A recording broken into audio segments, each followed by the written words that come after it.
Welcome back to some more Street Fighter action right here on Esports U for some more Frosty gaming action. I am ravishing someone's ravishing me on the internet, and y'all are in for an absolute treat today, right? We're here for the Wintermural, right? So now it's cold outside, so y'all know what y'all can do, bro. You can go ahead, warm up your fingertips on your pads or maybe even your sticks, will too. And if you're cheap, maybe a hitbox, right? To go ahead and run into some more Street Fighter action, which we have for y'all too. Now, consider these are all collegiate players that we'll be running through a complete bracket here today as well too. We had over 50 players sign up, and through it all, it was a grueling time. So, which is why we're gonna get to see a lot of games today too, and just get to experience what went on previously. I thought so too. And you know what? I won't be alone for much longer though. But for now, you and I can just hang out, right? Because look, so far has been changing. We should talk about the clear, but also in the some of the people who make top cut here or even go on to make deep runs in many brackets across esports U, CFGC, and even more, and want to do at places like Frost. A lot more collegiate players are out here taking like top 4, top 3.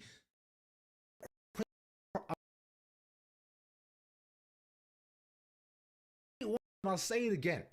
Collegiate, an incredible future, especially if you are a player who loves fighting games, is in college, and wants to be able to get an education, but also compete at times. There are programs across the country that not only support scholarships, but also, support your endeavors, take you out to these tournaments as well too, and of course at places like esports U as well, where we're also constantly giving us scholarship and prize money as well too, to not only for their education, but also to be able to get experience on playing either on LAN or online to continue to grow your career as a player and also as a person. Yo, this is the absolute place to be, and I do think once again, right? I don't think you have to have any if, ands, or buts about it. You have to ensure that if you write down collegiate and you're thinking, I like rank, but I don't know if I should do a lot more of this. Yo, think no more. Say no more. Sign up. Whether it be the season we have right now, for events like a Wintermural and so on, right? Run with it. Because there are incredible places that they can take you. We already have a massive number of colleges that have gone through our brackets come, and players we've seen that have run through our games and not only continue to get better and better, right? And the developmental process too only gets better too, especially with, Capcom being such a massive proponent as well of things like this. And I think that's something you can say about very few developers as well. That are currently within the space, right?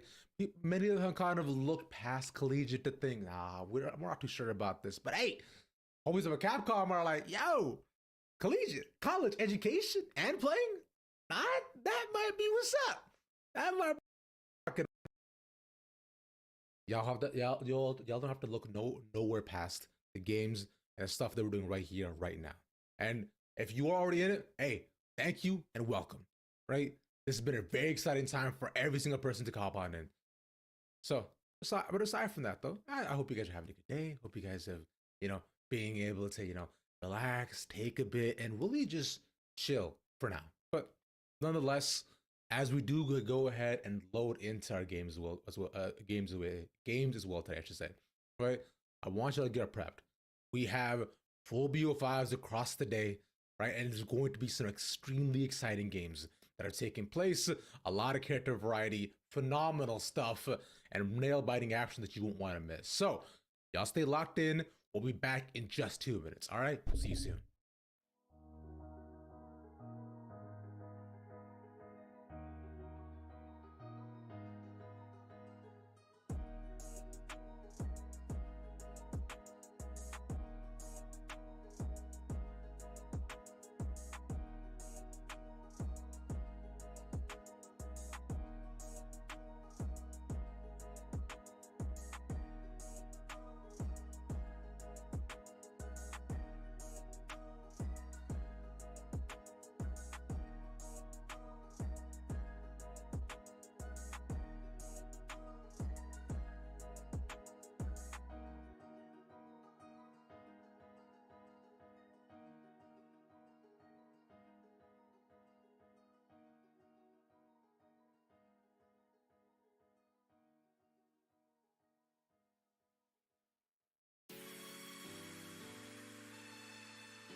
Hey, homies, welcome on back. I'm a friend with me now. That took a bit. I appreciate y'all's patience though, but I got the way Bruno with this going on, man. Dude, I think that you did an excellent job holding things down. You mentioned a lot of exciting things going on in the world of Street Fighter, and as you mentioned, we got the Wintermural going on. We've got some excellent Street Fighter action coming up in just a couple of moments. I see some people in the chat asking, "What is this stream?" This is Collegiate Street Fighter, and you mentioned already the fact that collegiate is kind of growing in the space. I love to see that at the major tournaments, you've got a number of collegiate players that are represented over in CFGC Esports U streams. You've seen here on the Capcom Fighter streams, some of these players, people like a Pink DS Light, Blue got third place at Frosty Faustings last weekend, Luke SFH, Harms, representing universities all across the nation. And Street Fighter is being represented more and more as the days go by. So I'm really looking forward to see what the future of collegiate Street Fighter looks like. And in keeping with that theme, the future is now, and we're going to be seeing some high level Street Fighter. I'm looking forward to it. That's exactly it, right? That's what I was trying to get at too as well before too. And so for those of y'all who want to stick around for just some more fun collegiate Street Fighter, hey, welcome on in, right? You're gonna go ahead and get to watch some of the best that we have here in terms of talent, and there's even more continuing on because we have more seasons, we have more games, and this continues forward as well too. That's the crazy part. So that's what I'm saying, man. It's like y'all gotta be on the lookout and keep make sure to stay on this channel too. Especially, it is very, very cool that we can have companies like Capcom and so on that are here, ready and locked in to help support the space. And if you are younger, if you are like 14 or so, and you're thinking, yo, maybe I'll love the FGC and competing and I want to go to college. Well, hey, there are options out there for you, right? So to really help support your future. And if you're in college right now, you're like, man, I'm kind of nice on ladder. Let me see how nice I'll be on land. Well, hey, look to see if your community has or your local or your university has something. If not, start it up, bro. Let's get it. Yeah, we were talking a little bit before the show went live about the fact that like word of mouth is one of the most effective ways to get the word out about collegiate esports in general.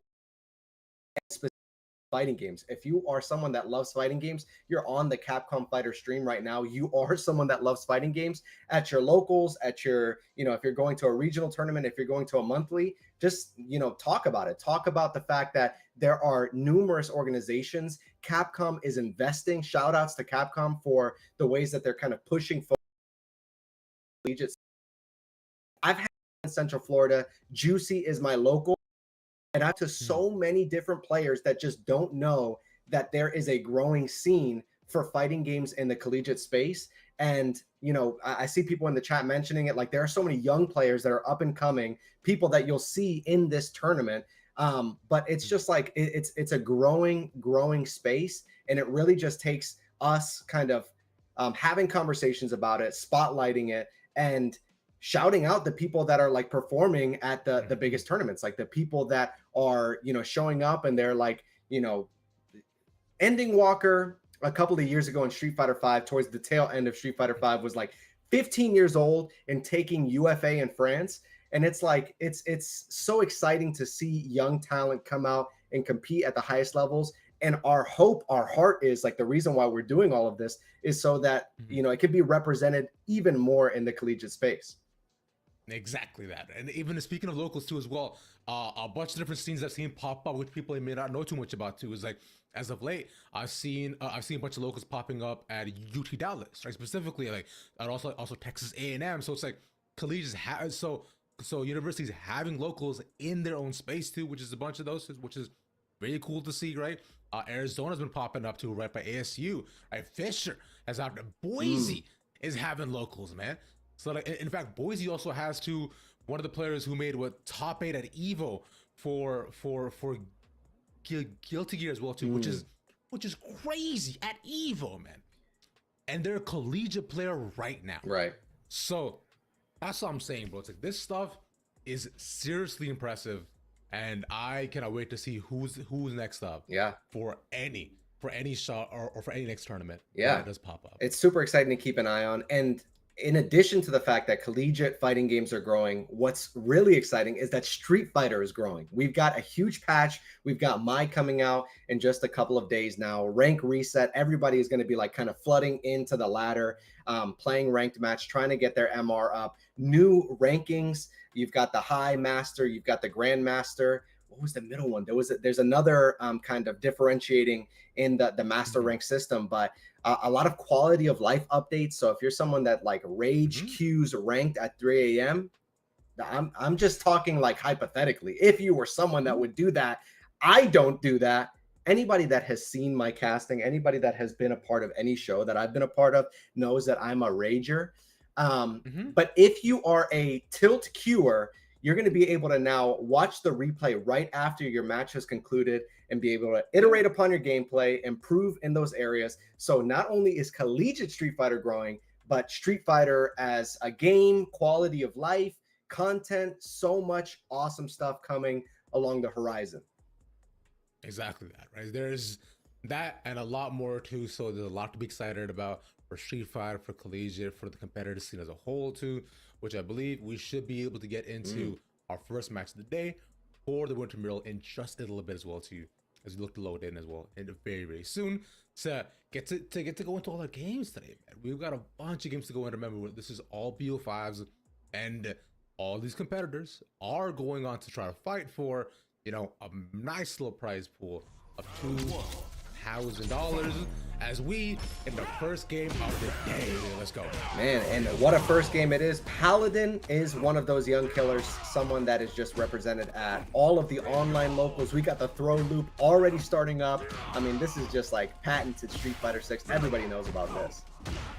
Yeah, this is easy, especially with the pressure that you're putting on with the Akuma, bro. It's like you take that double bitch to the chest, that sit whip on the grab, punish, easy round one. Man, I love that. Paladin is like already establishing the throw loop game, and that's just something that's really, really important. Everybody talks about gambling, like let's go gambling. Ooh, the check on the drive rush immediately. Paladin is on one. The young man reactions, and we're already in the corner in under 10 seconds in the round. And let's start the throw loop again. Oh no, immediate wake up ODDP. I like that to get out of the corner.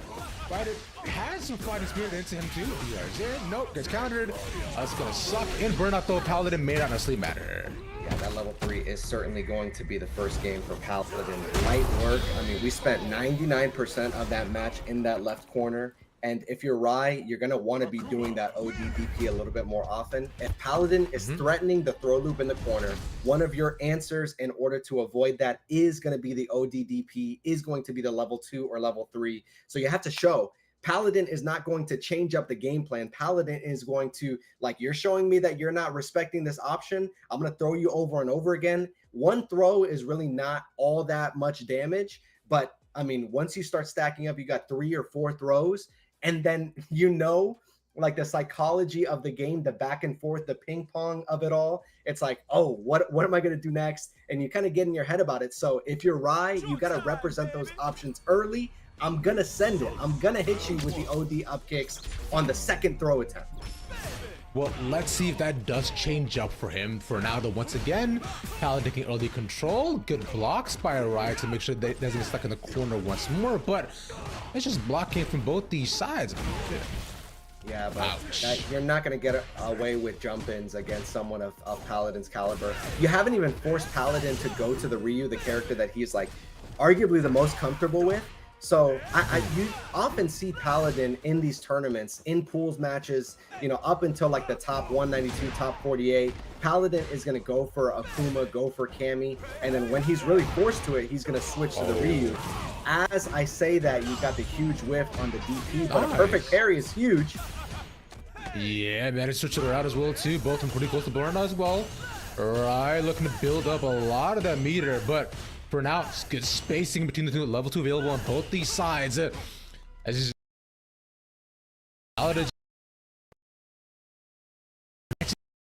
openings found. Man, the light kick is that he is incredibly young, but he is wide.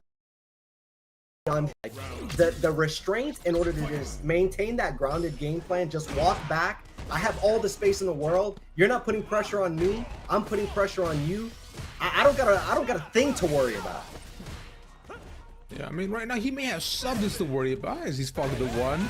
Stuck in get pusher. Nice DP. Just pushing to the corner again. But like you were saying before, you can't just raw jump it like that against someone like Paladin. He gets punished, but okay. But at least manages to give himself a bit more space. So for now, Paladin still looking very comfortable. Level 3 available on both these sides still. Oh, this might be it.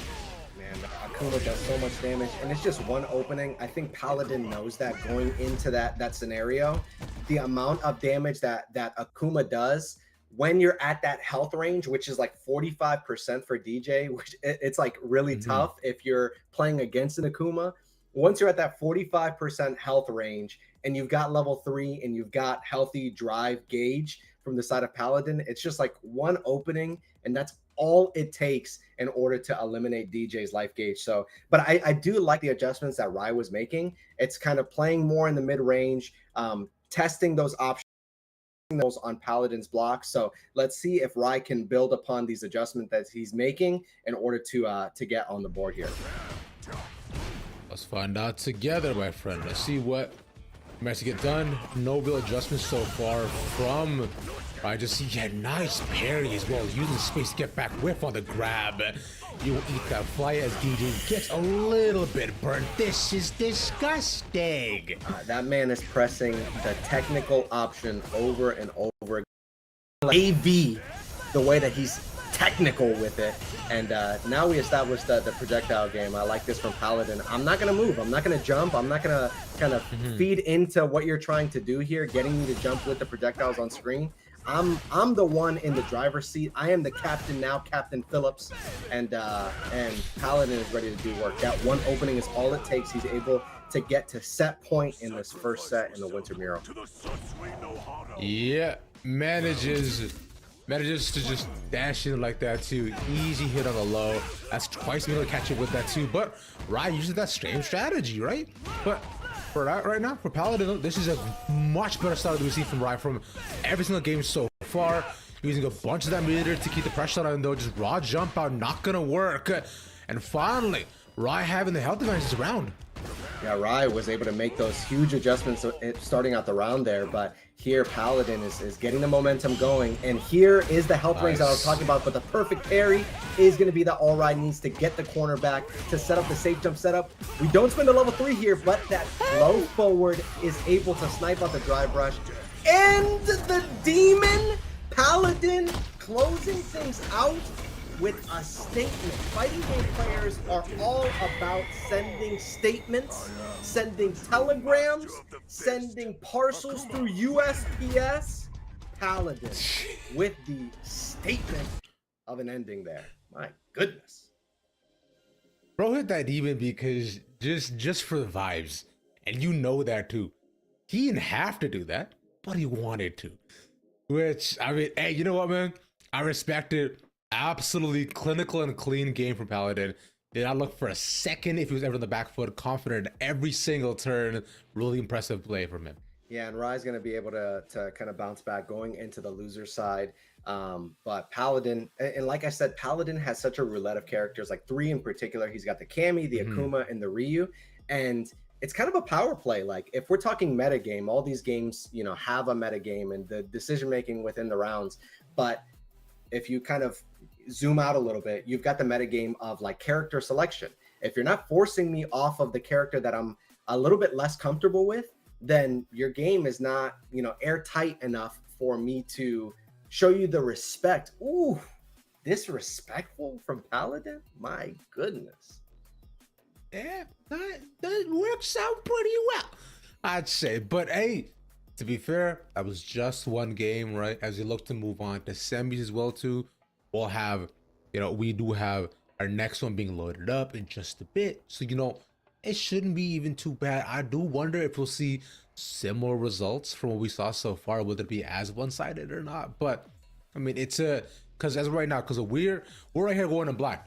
We're go ahead and experience it with all of you.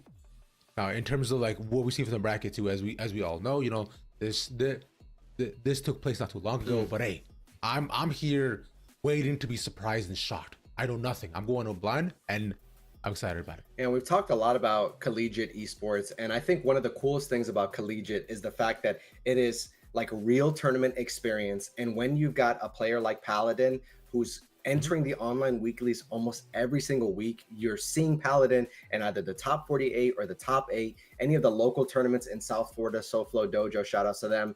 Paladin is in the top 3. It's about putting in reps. And if you're Rye, you know, you got handed a 3-0, but at the same time, that can't discourage. Like, all of these players are adept at just go again, we go again, we go again. You have to have that mindset when it comes to this level of play, and that's one of the things that I love about collegiate. It's providing that high stakes environment, but Mhm. also communicating to you as a player, just go again, just go again, just go again. Exactly. Now, for that though, we do have our next match ready and set up as well too, as we'll be having Justin going up against Nimbus as well, which I believe it'll be a match between the Aki going up against Ken. So, you know, both very fun characters, both very high momentum, very controlled, very dominant and heavy. So between the two of them, so this should be fun, especially there are Ken players who've stuck it out this long, even after all that's been done to him. Hey, mad respect to y'all. Can't relate. I switched the moment I saw my character got nerfed. But to be fair, I would definitely Manon. She wasn't that great. Ooh. And suddenly Geef's on top. So I was like, might as well switch sides, bro. Yeah, this there have been some stats, some charts that show that this season Capcom Pro Tour is the most represented character is Ken Masters. Although there have been those slight changes that you were referring to, Ken is still one of those characters that still has such He's just good. dominant, oppressive tools in order to overcome any matchup. And I think this is going to be interesting. You talk about the Aki. As we head into the match, you've got Aki with a slow fireball. OD fireball that you see Aki's throw full screen most of the time. But Ken is another character. While the fireball isn't slow, he wants to throw that OD fireball so he can get the drive rush in. As we head into the match, as you mentioned, Justin against Nimbus, and Nimbus with the legend rank there, that's already emotional damage. That's already like you're setting the stage early on that you're like that as a player. Yeah, like he's like Nimbus is that nice, bro. His brother has a number above his name, so you know he's like that. And so for right now, for Nimbus on the Ken, he's looking hella confident. No throw loose setup just yet, but right off of Justin on the Yaki, he's gonna to find some semblance, some space, right? Pushing back, but Nimbus in that Ken range, able to do exactly what he wants. Yeah, and when you're in the corner there, we saw it all last match. When you're in the corner, Nimbus is going to be testing out the options. What are you going to be doing on Wake Up as Justin is able to get that huge jump in, stop the jump in rather, is still in the corner. But here, Nimbus is establishing the throw loop pressure, just like, what are you going to be doing on Wake Up? Are you going to block? When are you going to press buttons? When am I going to be able to punish you? Because that's something that players lab out all the time. Yeah, speaking of labbing though, I don't know if you can lab this, unfortunately.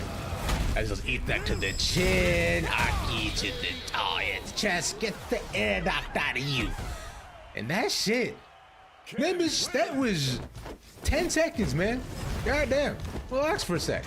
Yeah, when you're in the second round there and you've got the level 3 set up, it's just like I mentioned with Paladin, with the Akuma, it's not just Akuma that dishes out mad damage. It's like what the corner is such a, I don't know how to describe it. The corner is like a foundational pillar of fighting games. It is like one of those things that you have to contend with in any fighting game, not just Street Fighter 6. And if you don't have the right answers, Austin did not have the right answers in the corner. Nimbus knows exactly what to do to punish every single thing, every single option that you're going to be choosing if you don't press at the right times. Exactly as that.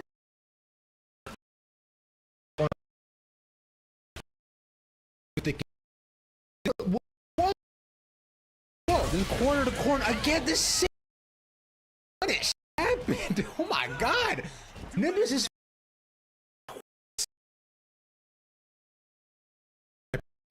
Wall to wall looking like Chris Breezy there. And oh, perfect parry. And that's going to be huge. The poison is now on. But does Austin have the setups as well as Nimbus? Going for the 4. Go for the throw. Do drive rush in. Ooh, I like it. Some real pressure. Awesome. Some huge adjustments. The sixth throw. You would think she's playing Menard. Bro. Justin. Central C just came out with his new album, and Austin saying we'll go band for band. Perfect for perfect. Yeah. Back to back. In fact, we could go M for M, bro. In fact, we can do that too. Don't you think Menard looks kind of like Central C? You know, I do see the resemblance now that you mention it. Thanks, bro. Anyways, Oh my Nimbus, though, yeah, just in the corner. Yeah, it's another one in the chest. Oh, but it doesn't kill. And Aki is a character that loves when. Oh man, but the errant anti-air is going to send Austin 6 feet deep into the earth, into the grave. But that was a really scary situation because Nimbus was in burnout, and Aki is a character that thrives. To see is sending February 14th, Valentine's Day love is in burnout.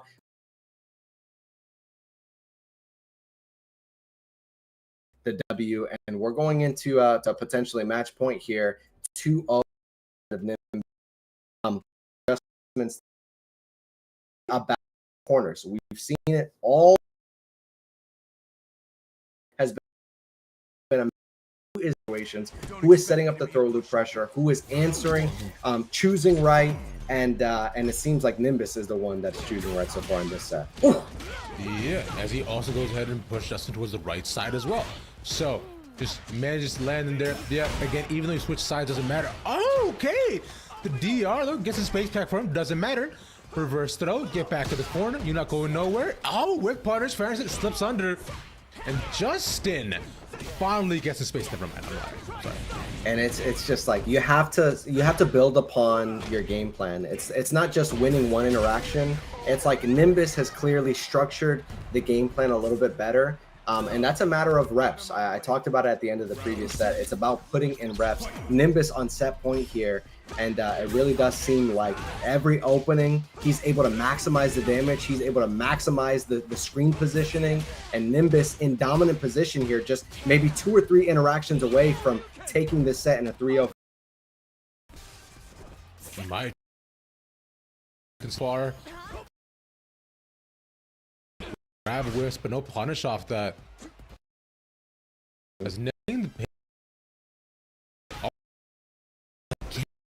But a huge whiff punish there, getting Austin the positive situation. Oh, but that low medium punch, we don't even need to spend any bar. We have taken the set for free. 5-finger. Oh no, DJ. A good showing there, but like I said, man, it's really about how you structure your gameplay. I have been doing a content series and learning from top players, learning about what they're doing and how they're approaching the game, how they're approaching improving at the game, having conversations, talking about the theory of fighting games. And it's all about how you structure your game plan. And Nimbus had all the right answers. Approaching that mid-range, we saw at the beginning of the rounds, okay, your neutral round start, Nimbus approaching just a little bit, getting in Aki's effective range, throwing out that crouching medium punch, drive rushing in once he got the opening, and then once you're in the corner, you're cooked. Yeah, a tough situation to be in, especially now with 2 3-0s back to back here as well. So that does. Here's what we gonna do, man. Let y'all relax and breathe for a bit. When we come back, we'll be seeing if any of the players that got knocked down can make their way back up. As you look over to the loose bracket in the Wintermural, we'll be back in 5. See you in a bit.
And we are back with more Wintermural action, Esports U collaboration with Capcom Fighters. Thank you so much to Capcom for platforming collegiate Street Fighter. We have talked so much about how this space is growing, and I'm so excited for the future of Street Fighter, collegiate FGC, all the things that are going on. Excellent gameplay. We have seen some washes up until this point. I am hoping for some 3-2s maybe, because all we've seen up until this point are 3-0s. Yeah, some closer games, even just closer sets would so far looked unfair to be in, right? Especially as you like, yeah, crazy.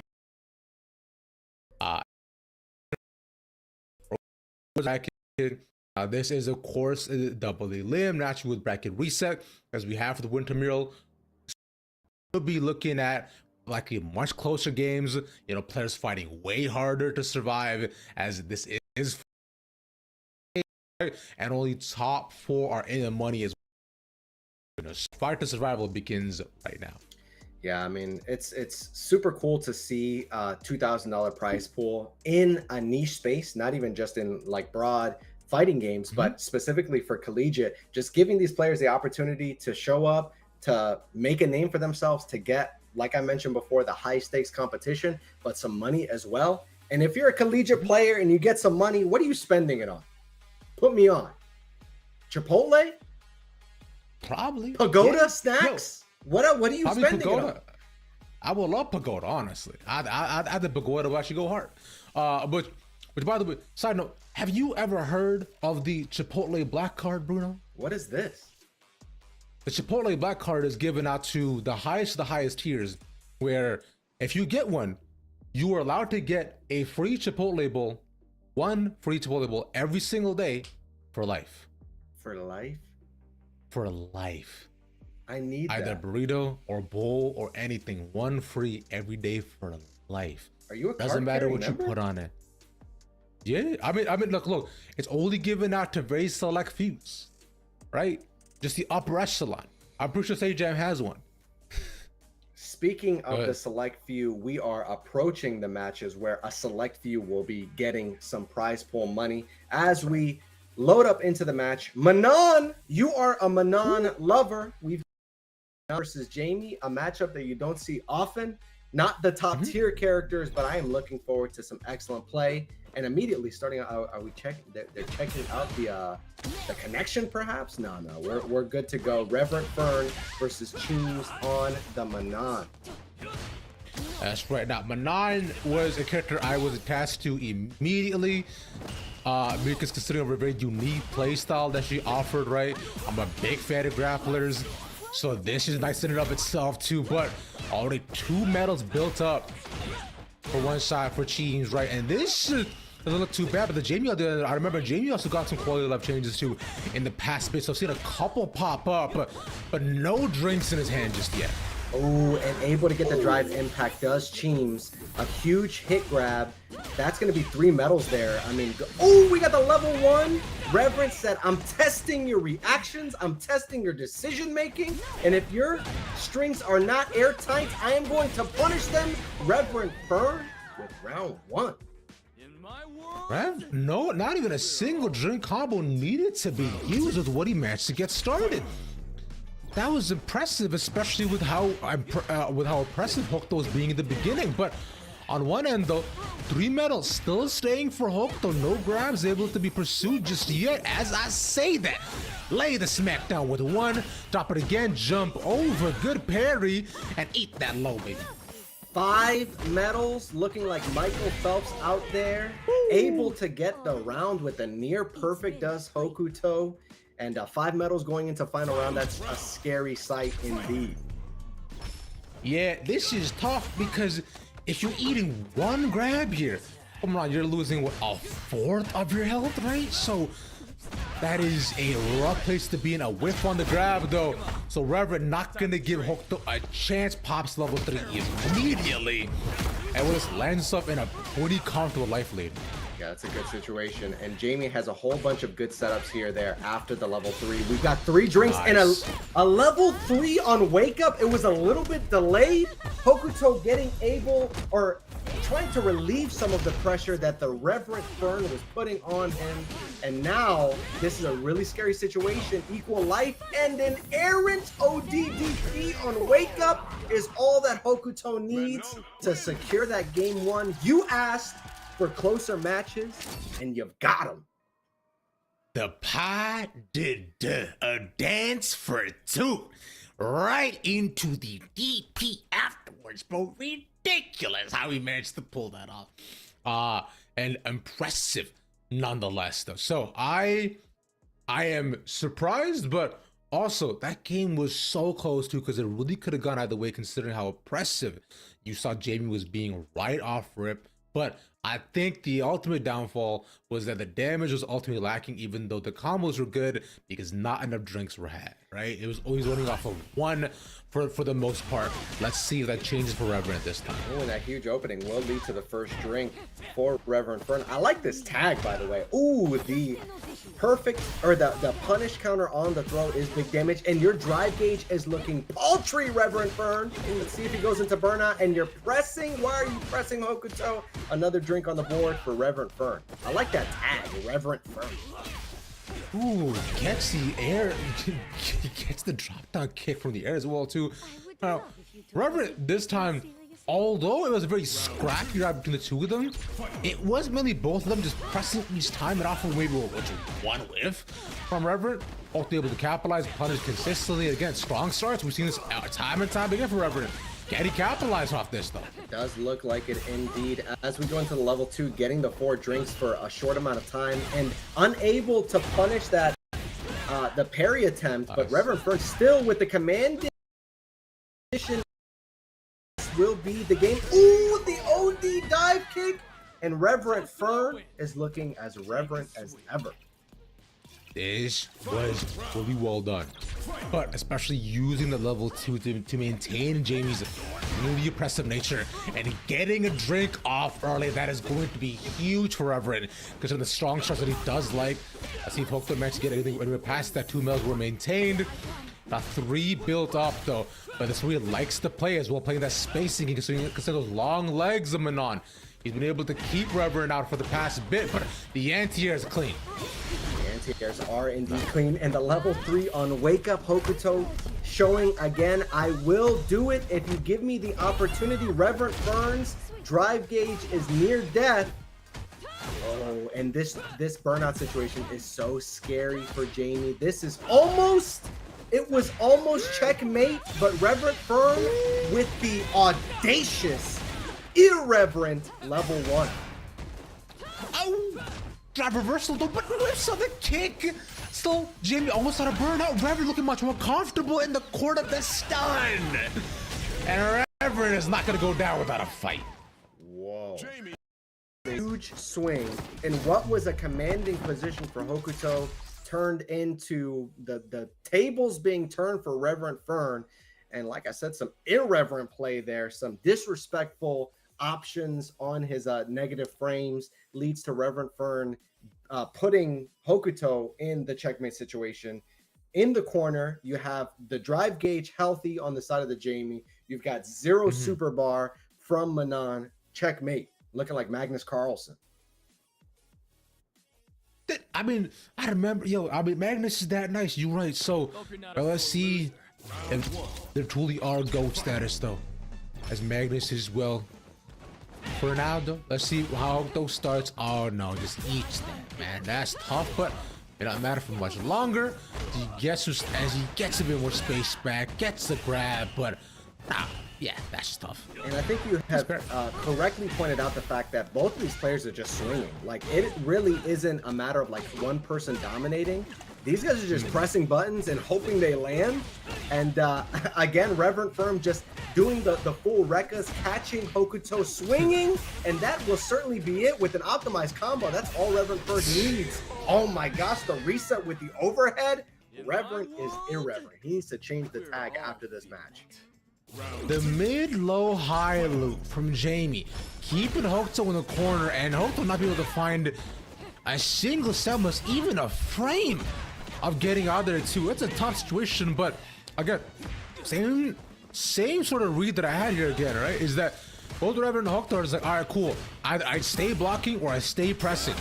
And both of them, same situation. Good reversal, but from there, the opening, level 2, Reverend, this is where he managed to absolutely dominate Hokuto previously, but not for much longer. Oh, but the level 2 does get baited out from the side of Hokuto, and Reverend Firm in commanding position, spending the level 1, still has the 4 drinks on store, and oh, a perfect parry attempt on the wake up, but the command grab is going to lead to Reverend Fern up 2-1 in the set so far. This is a big swing looking like Barry Bonds. It's looking nice so far. The stocks are up. The market looks nice. So I'm thinking as of right now, it's definitely leaning in one direction over the other. From Hokuto, I'm going to need to see stronger starts, right? Because considering Reverend just dominates the early game and then pushing the corner and the neutral, you're thinking, yo, as a Manon, like that's where you thrive. But considering you have no options and you're getting just poked till the end, nah, come on, man. We can't be doing that. Yeah, and as you mentioned, Reverend Fern just with a better read on what Hokuto is wanting to do on offense. Doing the ODDPs on wake up, doing the level 1s through the strings, and Hokuto not with the cleanest block strings I've ever seen, and Reverend Fern just calling out the options, guessing right. I think Reverend Fern just with a better read on Hokuto's gameplay. Ooh, yeah. We blocked it, and that's going to be a huge punish counter for Hokuto. Let's see if this is the beginning of a huge swing on the side of Hokuto. Oh, and able to get the back throw, maintain that corner pressure. That will certainly be enough. Does this hit grab do it? That is the KO on the side of Hokuto. Let's see if this is the beginning of a comeback story, a Cinderella story for Hokuto. Entirely possible, right? Because we're talking about Hokuto needs to have stronger starts, and finally that managed to happen. But just to maintain that, though, is the thing. Both of them with a couple of wisps, but not enough space to actually punish them either. Good parries from Hokuto's side, no PP, but still, to find on his own, gets one grab to build the 3 medals. At level 2, once again, puts up a Reverend. The pressure is on, but the grab break is huge from Hokuto, but still a corner pressure. He brings it back. That's crazy in a level 3, bro. Oh, this is looking better and better. Yeah, I think Hokuto has just caught on something that you've observed is just like Reverend is swinging. And when you're playing like a grounded game plan, when you're trying to be real thoughtful about how you approach it, someone that just does stuff is like a scary opponent to play against. As Reverend is able to land the DI, get the stun combo, get the 2 drinks, but Hokuto is going to have the drive gauge back, immediately goes for the drive reversal on wake up, and we see some better reaction, some better start from Hokuto, and I think that Hokuto is able to weather the pressure a little bit better than previously. That's a punish! That Hokuto almost stealing defeat from the jaws of victory, but able to close things out and tying things up at 2-2. Yeah, that's tough because I find as Jamie more often than not when you're in the corner, you want to probably do those like bit of strikes where you can go ahead and land like just the low into the mid, right? So it does work out for you, especially with the pressure, as you saw him do before. But currently at the stance, he wasn't able to get much back, right? You saw Manon still maintain fine, and even after the stun too, the life lead was a bit too much for him to overcome. So Hokuto on the comeback. It's very nice to see, and now finally leading us to a final game between these two in our quarterfinals. Yeah, you asked for closer matches, and we got it in the first match back from the break. Ooh, as Reverend Fern is able to land the opening salvo with the throw. But I do think that Hokuto has just committed to blocking, committed to waiting for Reverend Fern to choose options that are really unsafe, that are going to do him in. Yeah, the ODDP lands there in the corner from Reverend Fern, but I think it is in Hokuto's favor. Nice. As we approach this final game. And now Reverend Fern in burnout. Those kicks are huge, and with 3 medals like that, you're not going nowhere. Gonna build it up to 4, because why shouldn't you? Hokuto in a commanding position going into the possible final round. Yeah, I think Hokuto has really just made the adaptations necessary, downloaded the EXE program, and the wizard is immediately working. I mean, the download is complete. Ouch. It is 5 medals ready and set for Hokuto. Every hit and every grab is going to hurt. The perfect parry again gets the grab. And I was going to say that might have been it or close to it. Doesn't matter. We'll finish it off in style. Whoa. Reverend Fern with a dominating position, up 2-1. Hokuto able to tie things up. And that final round was as clear as anything I've seen thus far. Hokuto just really calling out the sporadic, the audacious game plan that Reverend Fern was putting out. And you saw the ODDPs. Jamie was throwing out a lot of disrespectful options. Jamie with the Rekkas, continuing with the Rekka strings. That'll catch some players pressing buttons thinking that the string is over to make it safe. But Hokuto acknowledging Reverend Fern is playing like the least Reverend Fern out there in the garden and making the adjustments necessary to take that set in commanding fashion. Exactly that, right? But we'll see if you can continue that streak as well too, because we do have our semis also set up and in just a little bit. Remember, with both Reverend Fern and also with Hokuto as well too, they're coming off of winners, right? So after some tough losses that they've had on their end, the streak, we'll see if it does continue for themselves, considering it was a very, very hard fought game on their side. So, we'll have to see if they do manage to maintain that, if it does continue to be as close of a game, or based off the momentum they already got from that, if it does, land a bit more one-sided as we saw in the upper bracket already. For now, though, I mean, we should be looking at our next, our semis in just a little bit, right? Because in terms of the bracket that we have, right, it's we should be looking at Hokuto. Sorry, we should be looking at Justin as well up against Rai too, another option that we saw previously. So Justin we saw not too long ago as well, and Rai as well coming out for the losers after a tough loss from a 3-2 as well for his side. So see if either of these players can maintain their life, their supremacy, and come on back to fight for that 2K. Yeah, and we saw their matches over in the winner side. We did see the corner pressure against Paladin. Rai was just did not have the right answers whatsoever. And we're gonna see in these matches in the loser side if the adjustments can be made. If it's just gonna be we're gonna be insistent on this game plan, and we're gonna be insistent on going for backdashes in the corner and stuff like that. So I think that both of these players, given their winners side performances, they're going to be looking to bring things back and, kind of bring a new flavor in the losers bracket so they can move on in the Wintermural. Yeah, I think so too.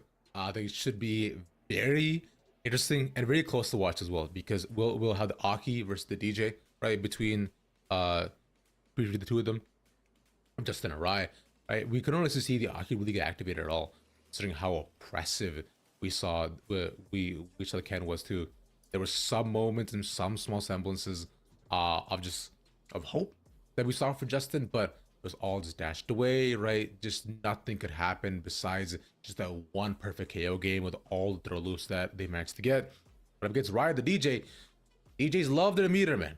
They just love using it too. You talked about it before as well too, Bruno. And Aki loves nothing more than her bed and opponent and burnout. So this could be tough.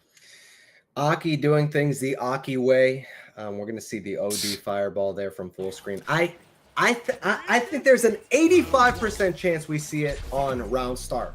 Let's see. Oh, never mind. Okay, I'm cooked. Chat, is this real? Yeah, it's not happening, bro. I mean, it's okay. You know what? I respect you tried for it though. So, hey, lands triple kicks towards the top. Ooh, good parry. The switching to the side, but not mad at the low, and again we go. Unfortunately, Justin, 7 positions last time. I don't find much there, but a good grab is something ODDP, man. You gotta watch out for that, especially if you're facing a DJ. Yeah, man, that is one of the best options. But a drive impact attempt on wake up there does get perfect carried. We spend all the bar necessary. Level 1 is enough for Rai to get that KO starting off the set. That was a really, really strange drive impact. Rye had more than enough time to react to it, able to get the perfect parry. And here, I mean, Rye is just doing Rye things, doing DJ things. Drive rush pressure starting off, but Austin ODJ able to come back with some dominance of themselves. Perfect parry though. Yeah, that perfect parry was really nice too. He got that twice in a row now as well too. Just completely shift the momentum of all the rounds been going so far. As soon as you think Justin might have anything going on, it's just not happening. We'll push all the damage out. Let's play some music. And this looks rough for Justin. Oh! Red him like the Sunday paper. Come on! I mean, looking like an absolute reader, fluent, avid reader, and I don't know what is motivating the drive impacts. It may just be some matchup experience. Maybe they've got a friend that likes to press unsafe buttons that are punishable by the drive impact, but that's not going to work against a player of Rye's caliber. You are going to get red Washington Post style. Right. Every article, every word disseminated and dissected, which is what Rye's been able to do right now to any of what Justin wants to do. Hoping to see a stronger start this time.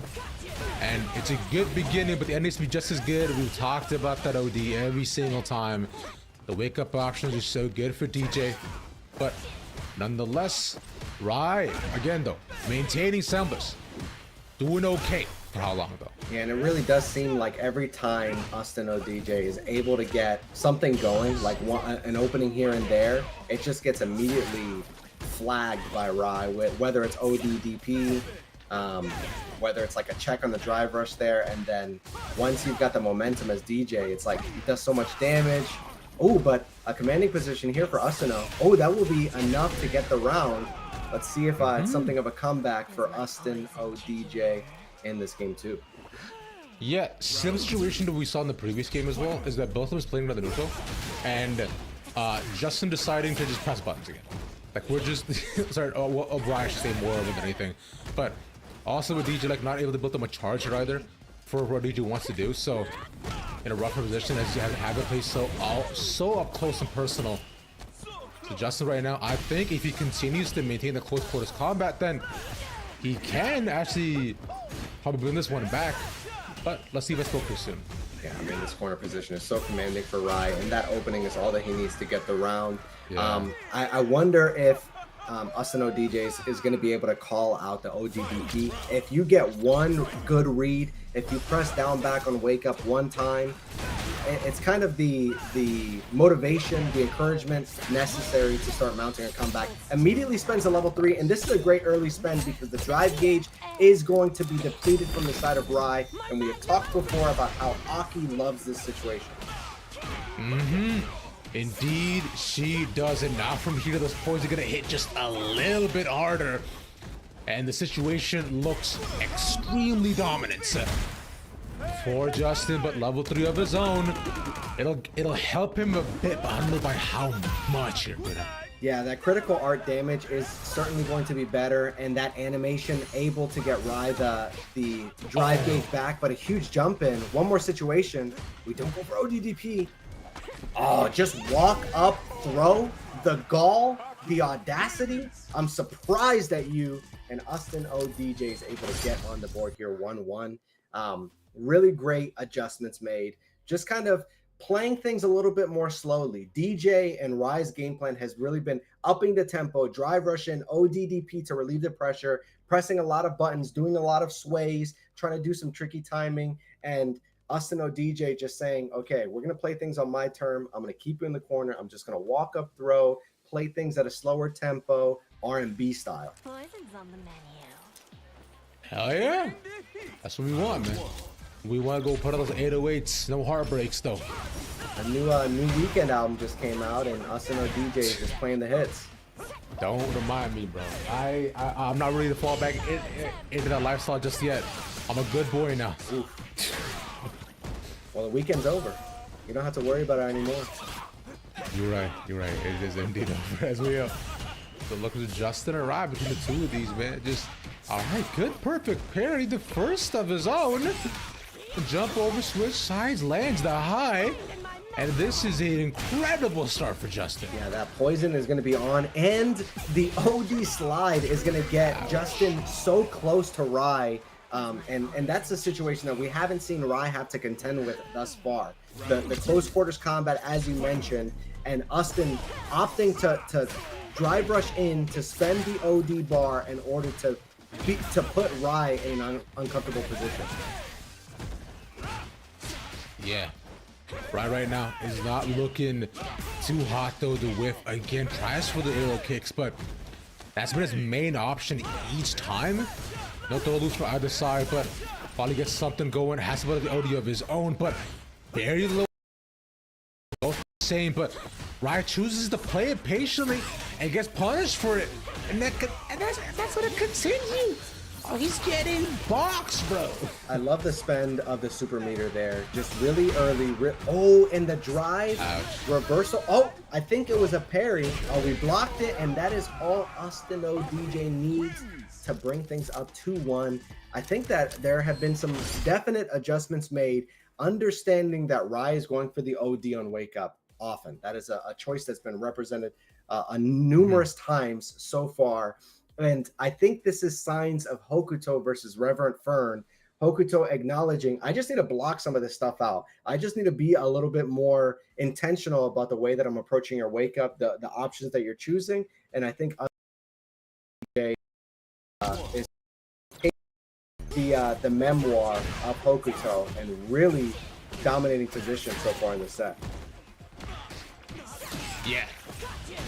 We'll see what Austin lands on there in terms of the options so far, because this looking really strong. Oh man, look at the hammer punches though.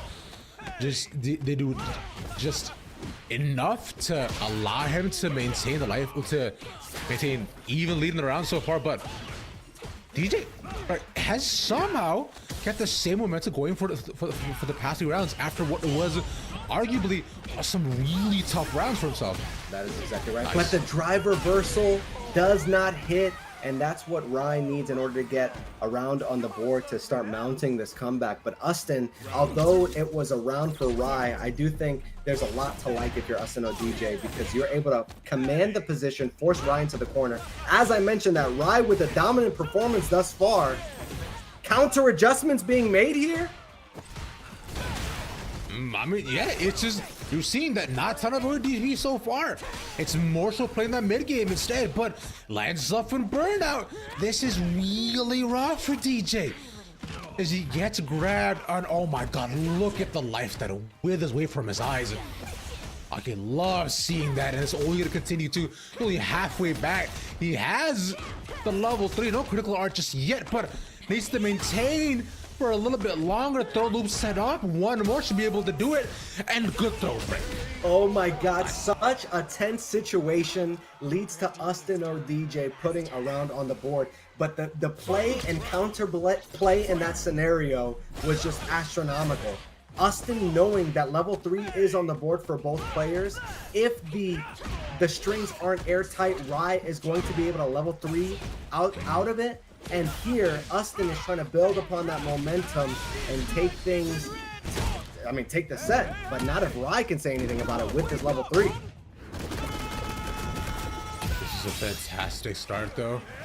Just puts out those Zojo punches. So right now, if you are Austin, you need to put out Zaward. Slow time down to get back into this, but it's not happening. If we back for closer games and closer games, we will get, my friend, as it going to a game 5 again between, in the lowest bracket, between these two. Which, hey, I'm all for switching momentums, adaptations, and the games that finally look closer is what we wanted. Yeah, the thing that stinks there for Austin ODJ was that he had all 3 of his super art gauge. He could have spent the level 3. You don't want to take, you don't want to finish out a game with unspent bar. You need to spend all the resources. If you got it, spend it. And let's see if the adjustments can be made from Austin to potentially take this, but not if Rye can say anything about it. Austin was coming back with a vengeance, but Rye saying, I've got the higher MR. I'm the better player of the two, and you're going to have to deal with this pressure. Ah, bro, MR means nothing up. What you mean, man? It's look, man. I may be gold, but I know I play like a master player. Hey, and that's on jaw. I believe you. I believe you. There are some hidden gems in gold, and MR is a imperfect assessor of rank, that is for sure, especially given the fact that SNO DJ is able to take things to game 5 the way that they have so far. But Rai has the corner position there, the huge sweep, but another punish counter leads to a big opening for Rai, and this is going to be one more situation. We build a level 3. That is going to be the game for Rai, bringing things back in a close set, tying things up 2-2, and eking out a W. We asked for closer matches. That is exactly what we got. I know Christmas is already over. We're in the new year, 2025, but we got our presents under the tree. Rough start and rough ending. Unfortunately for Austin, you saw in the first 2 games how much of a lead he managed to take. But for Rai, it was about the small changes that he managed to find in terms of what he's doing so far. He knew he was getting red. He knew he couldn't fight at the neutral. And so he was like, all right, cool. I'm just spend meter early. I'm not going to just press. And then it's time to wait for my openings, right? Because all that's Aki gonna slip through your fingers and land all that damage on me, which has happened pretty consistently. But finally, a massive pullback and great game so far from both of these, though. And that's the thing, man. We still have a lot more game to go here as well, too, because of how close these have been so far. So here's what we're gonna do. We'll cut it to a break. When we come back, we'll have more Street Fighter for y'all. We'll see you back in a bit.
And we are back for some Wintermural action. I am Fake Bruno, joined by none other than the most ravishing of all the ravishes out there. I think there's only one out there, right? I gotta hope so. Or else, I've been lying the entire time. I've been lying for the past 5 years. Damn. I'm not working. An honor to be on the show with you. You've got so much experience doing esports titles, like all your just all the work that you've done. Terry, how is that? How has your career been thus far? Talk to me about it. This is why we do interview show for me, bro. That's crazy. I don't know to talk about all that. I mean, to go ahead and answer your question still, it's been fun. I enjoyed here, but I enjoyed nothing more than being part of the FGC, the vibes, the culture, and the stories that we can present every single time. It's phenomenal. And specifically being here today, as always, a pleasure and an honor to get to watch some fantastic League Street Fighter. Yeah, man, it's been some excellent matches so far. We asked before the previous break, we asked for some closer matches that we got, and I am anticipating, hoping with bated breath for some close matches as we get ready for Hokuto versus Rai, and Hokuto with the huge swing in the previous set, Rai with the huge swing. I think that leading into these matches, the stakes are set, and we are we in the money yet? Are we getting near the money? It is top 4, so I believe one way after will be I mean, what? Yeah, it's actually you're right. Top 4, right? This is loser finals, right? Yeah, it is. Yeah, because it's loser finals, right? And then after we'll have. So technically, whoever is right here, we are. And I love it. I love that organizations like you contributing to the FGC in this way, contributing.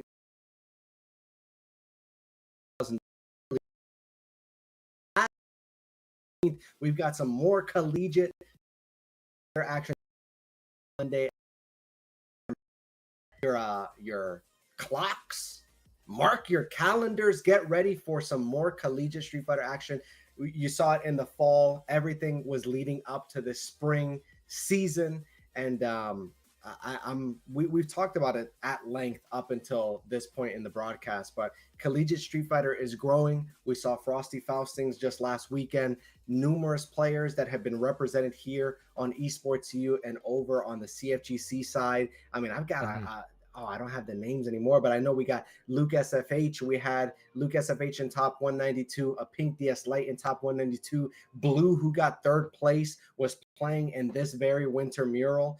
A number of collegiate players representing their colleges, their universities, and it is just really awesome to see that the space is growing, and I'm looking forward to more growth as we continue moving on. So, well, let's go consider the growing of the players that we have, as we have some games waiting set up to the. This is for us to, as we look to move on for our next match. The games have been both one-sided and also insanely close. As we got Hokuto versus. This is our losers semifinals, right? As I didn't confuse this earlier. So whoever does manage to get past this gets into top 4, and then we'll see who gets the money. So let's see what goes on here. Hokuto, we saw a dominant game previously, and Rai as well too. Small adjustments made. Both of them have tried their damnedest to get to this point. Yeah, I think in the previous set, when we saw Rai playing, one of the things that I think was an area of improvement was the anti-airing, and starting off Hokuto with the Crouch Fierce anti-air as he's able to get the command throw, getting around on the board. I'm not sure that you're going to get away with as many jumps as you did in the previous set if you're Rai. No, I don't think so either. Because Rai's adjustments were that he didn't want to necessarily put out so many DPs or DPs every single time I wake up as well too, because those get red pretty every single time. They're doing right now, to be able to maintain pressure, do tons of damage towards Hokuto. It's a stop. To go down, flip whiff on the grab. The jump is beautiful, and even too, which is the favorite situation there, getting the punish counter throw, and one opening is going to be all that Ryan needs to get on the board, but unable to get it. That is going to be level 3 critical art damage. Well, certainly some adjustments that you're going to want to be making from Rai. I think that I did like seeing the up kicks punishing the jump from Hokuto, but you have to make the most of every opening, especially against a character who, if Manon is in your face, you're nervous, your hands are trembling, you start to see the beads of sweat forming on the forehead, so you've got to maintain the composure if you're Rai. Get a feel for what Hokuto is wanting to do when he's up close and personal. As we get into this game 2, let's see what adjustments Rai can be making in the mid screen in order to get on the board here and advance in the bracket. And Hokuto is going to be hoping to continue maintaining that dominant pressure. Oh my gosh, the OD up kicks on the drive rush in is certainly going to be one of the ways that Rai is going to be able to manage the pressure a little bit more effectively. The step back as well to dodge the mid and manages to find the anti-air again, though Rai is playing this game beautifully. But Hokuto only found his one grab so far again. Oh, the block! The OUDP again, the parry to jump over, but Rai doing really well at reading what exactly Hokuto wants to do. Gets to stop in the air though, the jump over the fireballs again, and look at the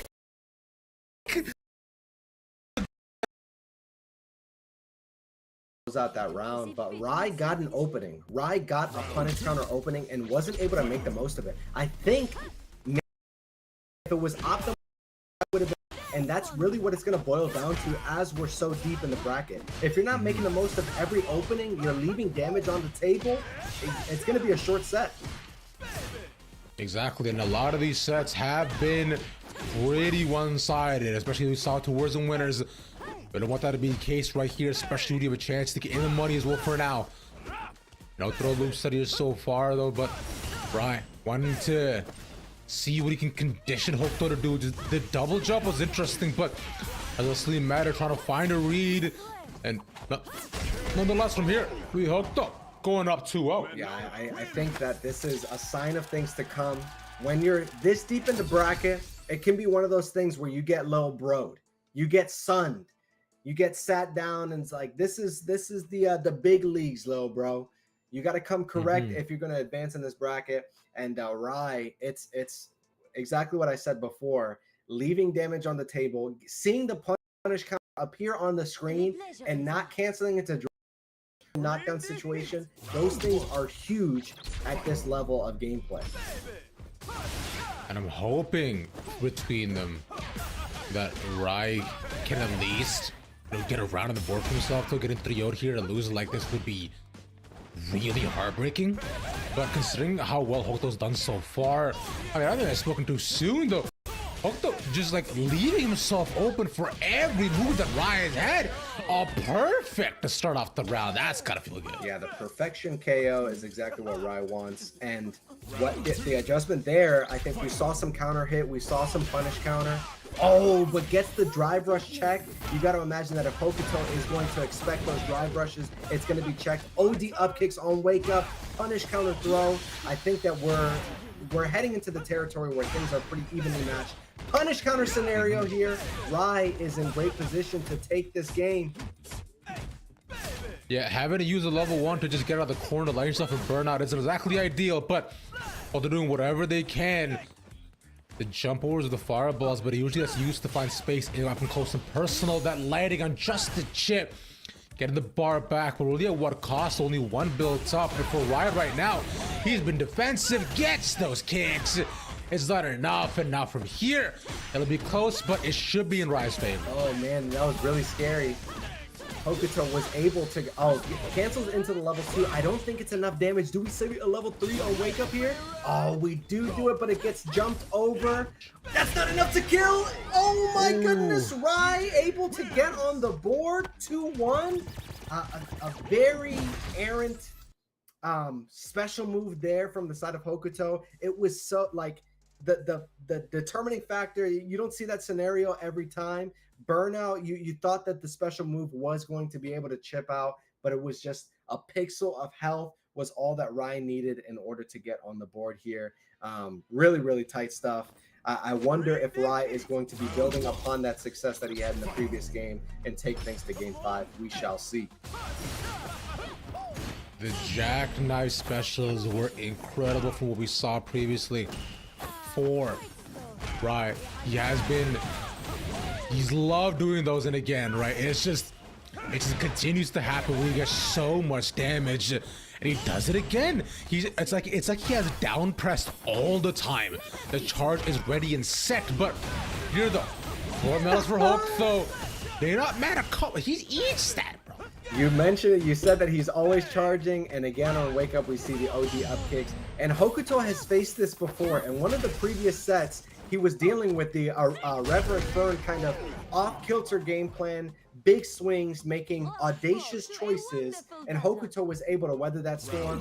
And I wonder if we're going to see some call-outs on the wake-up options, on the drive rush in options from Rai, and Hokuto is able to score some big damage from that. I mean, let's find out if everything does change, though, because as of right now, what I'm seeing out of Hokuto, right, has been impressive, and at least in this game, to calm and collected. Although eating some very unfortunately obvious moves from Rai, but this is perfect. Parry is beautifully read. Exactly what I want to see. Building himself up to 5, the drive rush in, get more damage, leaving himself open. Hokuto, why are you pressing?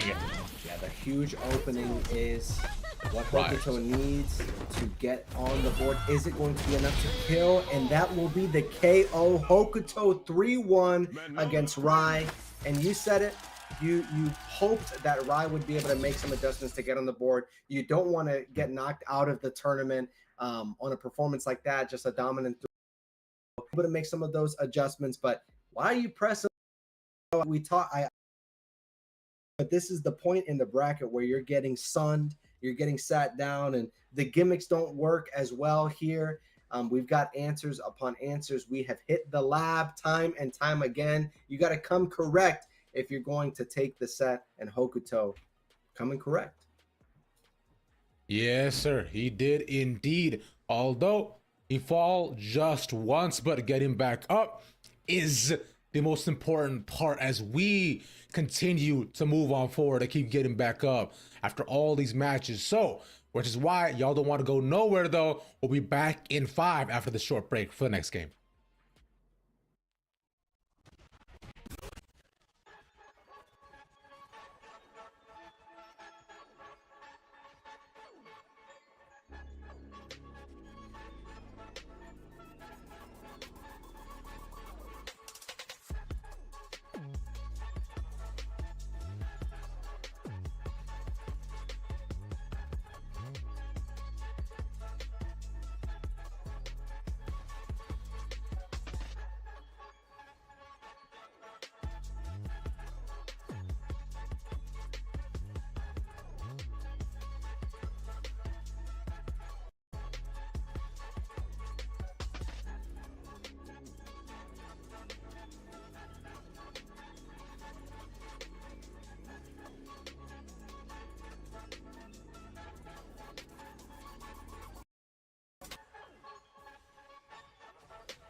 And we are back with some more Wintermural action. And then there were 2 matches left. We have reached the penultimate match.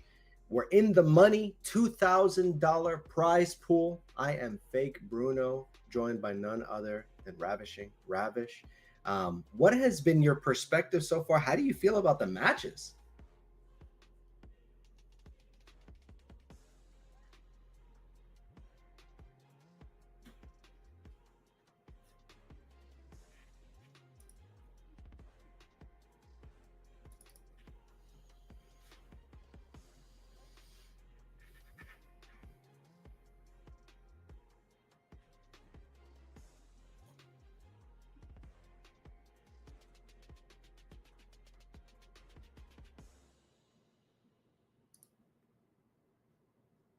Overall for the games that we have, as I think I'm back. Hi, hello, sorry. As nobody could hear me at all. My bad. We got you. Yeah, like I was trying to say, game so far, from when we saw at the beginning, basically one-sided, but as you got to the lower bracket, right, quite a lot better. Especially considering the much closer games, small adjustments, which is what we want to see with continuous incremental matches, right? And because we have 3 games left to go, whether uppers, lower finals, and grand finals as well too, with the possibility of a reset that is most definitely still there. And we're going towards our upper finals first up, naturally. See what we have, because so far we were looking at and talking about the boy Paladin, who's been making a flawless run throughout the bracket continuously, considering how dominant he's been, and as he be up against Axel, who also has been having quite a run, which I believe, from what I can see in the bracket, has not dropped a game either. Yeah, I mean, excellent matches, and you've hit the nail on the head. Paladin is just like built different. Forced Paladin to switch characters. It's one of those things where I was at a local a couple of months ago, and Knuckle Shopify Rebellion's Knuckle do, and he was forced to switch between characters, go to the Kami, go to the Ryu, and up until this point, he hasn't had to switch. He's comfortable on the Akuma, although the back walk speed has been nerfed quite a bit.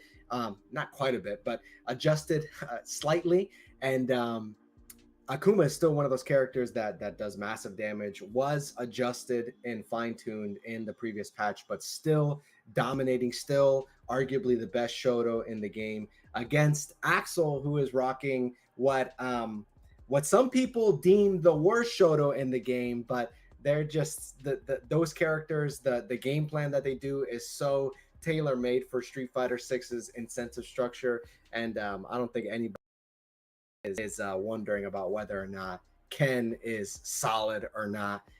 Ken is one of those characters with incredible tools, Jinrai kicks, the low forward, just so many oppressive tools.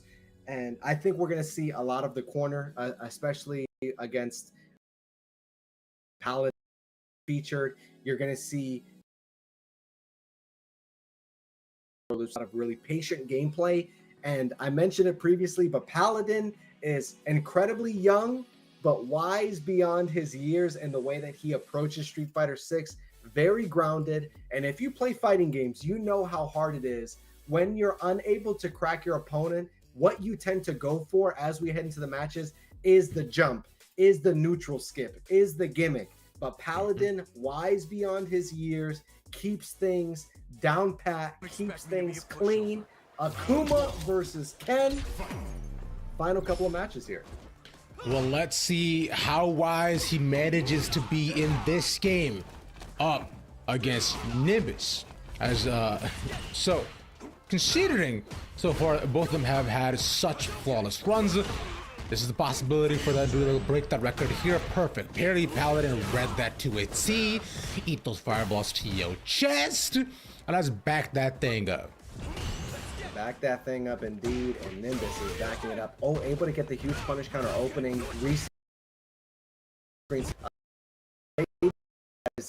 Because they can play neutral. This is really evenly matched so far. ODDP, get off of me. I want none of it. I want none of this pressure, but the punish counter from the light kick. Paladin able to establish his game plan a little bit more thoroughly. DP Nimbus, you got one more situation, and Paladin is able to net that round. Yeah, a raw jumping like that against Paladin, I think is kind of crazy to try to attempt, but unless the, I was gonna say, Bruno, you know, this is my favorite stage, and all stages we have, it's just so nice, because it looks like the guardrail is right there, so you could fall off, but you won't. But it has dimension, which I like a lot. It's not just a flat surface. The fountain is beautiful. There are just people eating food on the sidelines. Like, imagine seeing a 1,000-year-old demon as you're eating like a stir fry. Dude, that'd be crazy. And you're also listening to some bomb music, bro. People are screaming in terror. Some people are like, yeah, keep it popping. And people are releasing fireballs. Man, dinner and a show? That's what I'm about. As he puts out the demon just cuz, bro. Come on, man. Relax. We're having dinner on the sidelines, and who's Wazoo? He's got ropes tied around his hand, looking like I don't know. That it's just Tom escaping from Kung Fu Panda. I'm not sure that it's dinner and a show. It's like you're calling the cops. You're like tweeting out, yo, there's something going on here at bro. this fountain palace. I'm scared a little bit, bro. I'm actually watching. I'm recording here on World. In fact, I'm hopping on Twitch. I'm live streaming this. The virality chance is incredibly high when you got 1,000-year-old demons absolutely punching blonde men in the face. And as I mentioned, the huge whiff punish from Nimbus, forcing the corner situation. Paladin was able to take things with light work in that previous set. But if you're going to jab me on wake up, you got to be ready for my answer to that. And Paladin is able to get out of the corner, just throw out the Tatsu, and for whatever reason it hits Nimbus. That's gotta hurt. Yeah, couldn't get any of the decent options past the demon raid, right? And we've seen the Paladins actually use that has actually used the demon raid option so often. He usually opts in to drive rush in. More often than not, tries to like counter the aggression from Nimbus, but for now, both of them keeping their spacing more than enough bar. Yet, draw jumping, counter with the anti. And Nimbus at this time, empty bar level 2. They don't even need it though. Yeah, and I think to your point about the fact that Paladin is using Nimbus is a player of that caliber. I had to switch up my options. I had to represent a little bit more things. Think about what I'm going to be doing on offense. Nimbus got the round. I mean, he's showing Paladin that he's not to be played with, not to be toyed with, and Paladin is going to have to vary the options a little bit more on offense. I mean, the errant Tatsu again is going to lead to a great situation. One more opening is going to be level 3 for Nimbus and the game. So let's see what happens. Remember, this isn't even Paladin's like main character either. That's Ryu. Oh, he gets the high-low, yeah, with level 1. Like this is just it. But the whiff! Tragic, the grab to end it off. Paladin, for the first time this bracket, will lose a round. I mean, Nimbus saying, if it bleeds, we can kill it. Just showing the first blood, Paladin going perfect so far in the tournament. And really just doing the only thing that he could have done was the level 1 there. He only had a pixel of health. I'm surprised that the level 3 didn't kill from the side of Ken, but if it were the animation level 3, it certainly would have killed. And there, just first blood from the side of Nimbus. Yeah, that just works out really well too for Paladin. Drawing that first blood is for sure, you know, one that you're thinking, man, I can't believe I lost. I drop one, well, let's do it again. As now both players have bled, so let's see who bleeds more. Let's see who has a kryptonite ready and set to go.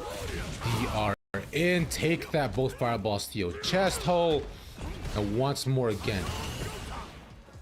I mean, this is a huge situation for Paladin. It's like Akuma does so much damage per opening that it's like 3 neutral interactions, 3 big neutral wins is all Paladin, all Akuma needs to take a round, as he's able to get that really quick, easy, low opening to get the round.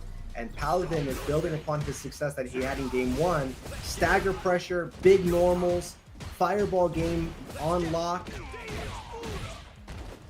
Good stuff so far. Ooh, a huge whiff punish is going to lead to big damage. Level 3 is on the board now, and he opts for a throw that's so tricky from Paladin, a man that we have said is wise beyond his years. Nimbus putting it all on red with the run cancel DP, and it was not the correct choice.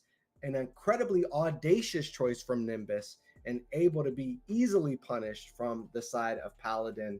I mean, Nimbus, who had a great game 2, kind of fell apart there in game 3. I think as Paladin resorts to this grounded game plan, like I'm just going to be doing the low forwards, I'm going to be fishing for whiff punishes. I know that you opt to press buttons first, Nimbus. I'm just going to react to you and get the openings that I'm looking for big damage. Yeah, it does that really well, right? Read the options perfectly. Actually, as a short up player himself, he knows that what you can maintain if you want to try to put up pressure, especially as a Ken. I imagine there's so many Kens up on that ladder. And for Nimbus himself, that he knows it too. That 496 does not come lightly. But for Paladin right now, though, he's looking mighty comfortable in this match as well, specifically sticking with the Akuma as well.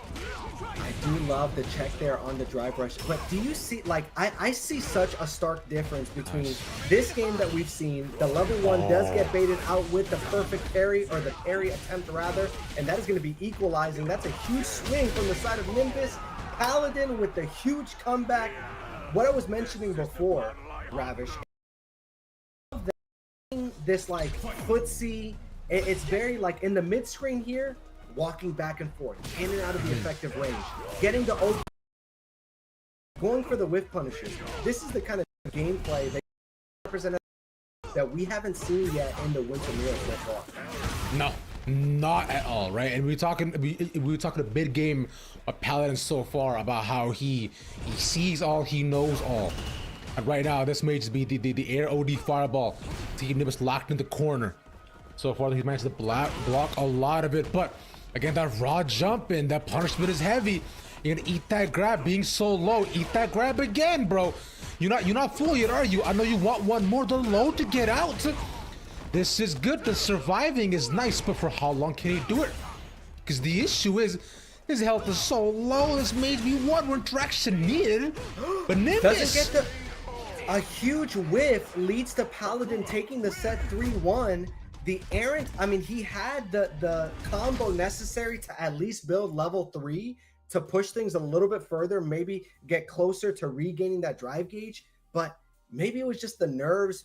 You know, something that happens when you're playing at this level is Nimbus, Axel is a known name themselves, but when you play against someone like Paladin, you recognize the gamer tag. You've seen this player on numerous occasions represented at TNS, the online weeklies, at your regionals. You're like, man, like, I know I'm good. I'm legend rank. I've demonstrated my capacity to play against the best of them, but I'm not sure that I can be someone that's like, quote unquote, a notable player. I wonder if we ran into a little bit of that towards the end of the set.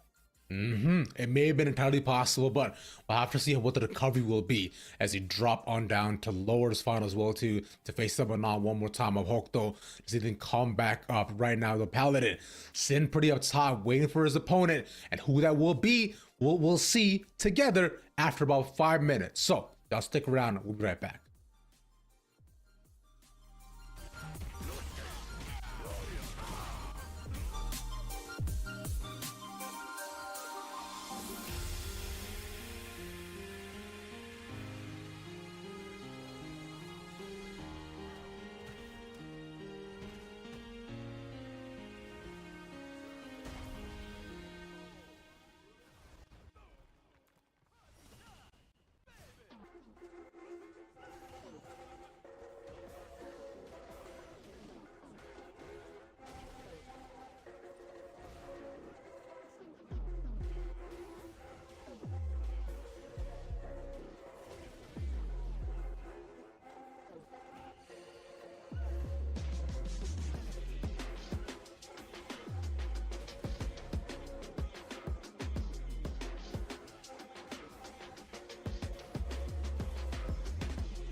We are back. More winter mural action. Fake Bruno joined by Ravishing Ravish. How's it going, my good sir? I'm fine. I'm chill. I'm vibing, and I'm having a good day. Considering we have more games to come up, we're going over the losers. So, the fight to survive, a chance at redemption. Straight later. Streets are cooking you for saying lower.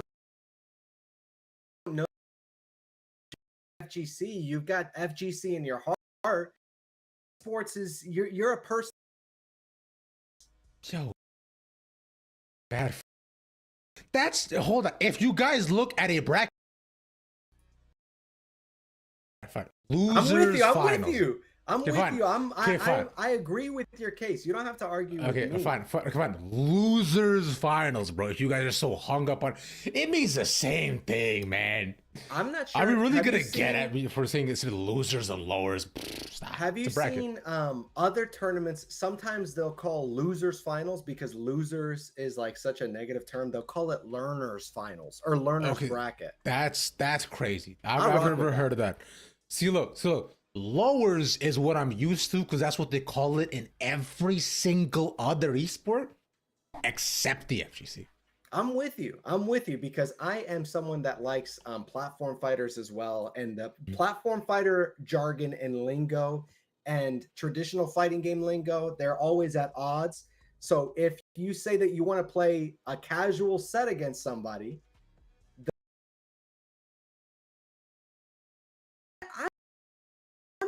that terminology. I like friendlies. I like friendlies. I mean, we are in the learners bracket. The penultimate match, I was incorrect that we only had two matches left. I didn't want to correct you because penultimate means the second final. I thought we had 3 matches left, dude. I'm sorry. Or I thought we had 2 matches left. I'm sorry. We have arrived at this point tournament. We've got Hokuto versus Nimbus. Manon versus Ken. This is going to be interesting given that Ken likes to be up close and personal and Manon likes to be up close and personal. So we will see which of these two players benefits from the close quarters combat.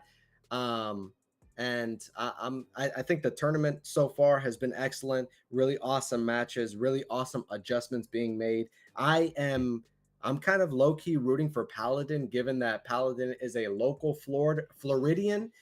South Florida, I'm in Central Florida, and Paladin has just been running the streets in terms of the online brackets, has been seen all over at majors, at regionals, and I think that he's next up. Well, we'll find out in just a couple of seconds as we head into the game, right? But from what we see, if we look at the losers finals here, right, between Hokuto and Nimbus. Hokuto, we left 8 things in the previous matches, which is how times and the upper finals we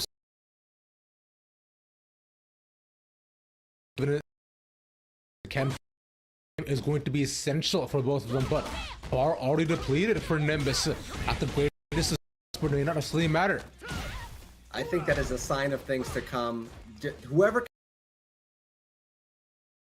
can really become of 2 different gauges. It's not just about your HP anymore. It's literally like a matter of life and death, whether or not you can maintain that drive gauge.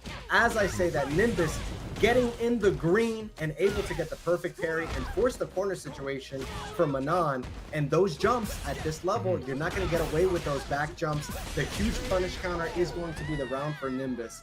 But I like here that we're kind of equal in MR, similar gameplay style, similar level.